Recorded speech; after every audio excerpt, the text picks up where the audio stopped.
আপনারা ভালো করে কাজ করেন, ঘুষ খাওয়াটা বন্ধ করেন, দুর্নীতি বন্ধ করেন। দেশে অন্ধ অন্ধ দুর্নীতি ভরে গেছে। আমি আশ্চর্য হয়ে যাই, এত কষ্ট করে, এত ভিক্ষা করিয়া প্রায় 309 কোটি টাকা আমরা সাহায্য পেয়েছি।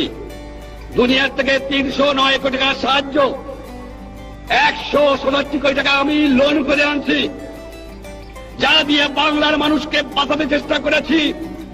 1 আনার বৈদেশিক মুদ্রা আমাদের হাতে আমরা পাই নাই 7 কোটি লোকের জন্য। কোথেকে আমি দেব? যাও ভিক্ষা করে আনি, তাও চাটার গোষ্ঠী চাটে খেয়ে ফেলায় দেয়, আমার গরিব পায় না। এত চোরের চোর, চোর কোথেকে যে পয়দা হয়েছে আমি জানি না। পাকিস্তানে সব নিয়ে গেছে, কিন্তু এই চোর টুক ফিরে গেছে আমার কাছে। এই চোর নিয়ে গেলে আমি বাঁচতাম, কিছু দালাল গেছে, কিন্তু চোর গেলে বাঁচা যাবে। শতকরা 20 জন লোক শিক্ষিত, আমরা শতকরা 20 জন, তার মধ্যে শতকরা 5 জন লোক আমরা বলতে পারি আমরা শিক্ষিত।